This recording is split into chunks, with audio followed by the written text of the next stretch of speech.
It's a new year, 2025 is upon us, and I've got a list of bourbons and whiskeys that I will be hunting for this year. What's up, everybody? I'm Tim, the Suburban Dad, here to help you dads find some great bourbons.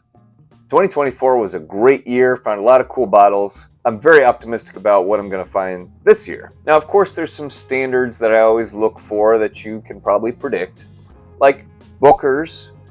Now, I've gotten all of the Booker's batches since 2020, and I plan to continue getting all the batches per year if they don't keep hiking the price up.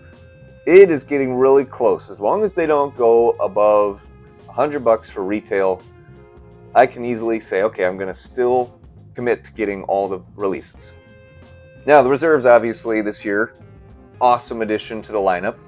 It was more expensive, but to me it was worth it. I didn't mind paying the $130 or $140, whatever it was. I'm also going to be going for all the Elijah Craig barrel proofs.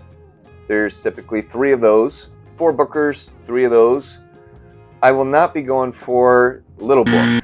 Those have always just been too pricey in my opinion, and there's so much other stuff that I want to try that I just haven't made the commitment to that one yet. I'm excited to look for Penelope Havana.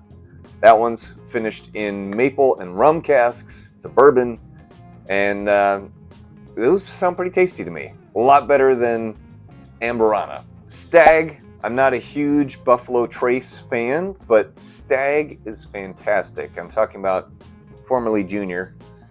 Speaking of that, the last time I got a bottle of Stag was when it was still Stag Junior, back in 2021. So I am long overdue.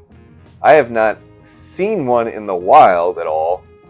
My price cap on that one, retail is still around $55-$60, I believe. I would easily pay $100 for a Stag. The lowest I've gotten the opportunity through a friend was $150, and I just couldn't pull the trigger. It's still a bit much. But anything $100 or less for Stag, I'll be snagging that one. I'll be on the lookout for anything from Deadlink. I'm still saving my bottle, mostly because when I tried the sample at the store, it was so delicious, and this is so rare around here in Missouri that I'm very hesitant to open it. It's a pretty special bottle, even though it's not fancy by common standards. So I'll be looking for anything from Deadlink. 13th Colony, I'll be looking for Cask Strength editions from them, whether that's just a store pick or the double oaked. Double oaked is pricey, but man, if I could find it for retail, I'd probably pull the trigger on that one. It's close to $200, but it sounds worth it to me. I've come to realize that I seem to like whiskey that's finished in stout casks or stout barrels. So if I find a single malt or a bourbon or heck, even a rye that's been finished in a stout cask, I'm probably going to snag that one.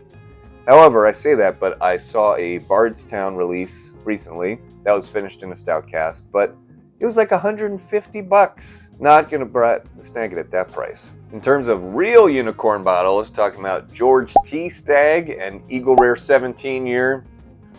Of the BTAC lineup, those are the 2 that I'm most interested in. Whether or not those are actually the ones I like the most, they're the ones that have grabbed my attention, especially now that they've raised the proof on Eagle Rare 17 up to 101. I would easily pay up to $200 for either one of those bottles, which I know is still a big stretch. Retail is $150. Ha! But anything $200 or less, if I saw those, I'd get it. I'm interested to try Bernheim Wheat Barrel Proof. I've tried the regular Bernheim, and it was pretty good. I just, for whatever reason, haven't gotten the barrel proof yet. Sometimes I have this list in my mind of whiskeys that I want to get, but there's other things that come up that I need to buy in the meantime, other bottles, children's clothes, Sometimes that's a debate. Do I get this store pick or do I get my children new clothing? So if you ever see my kids running around with holes in their clothes, it's probably because I bought a couple new bottles that week. I'm interested to try Frey Ranch whiskey. I haven't had anything from them, particularly their farm strength, their uncut bourbon. That sounds really interesting. I've heard it's minerally and earthy and different, so I'd like to try it. They're a craft distillery out of Nevada, and so I'm interested to give it a try. Also out there, maybe Smokey Hill, their cask strength or barrel proof, whatever it is. Of course, it's gotten some hype this year.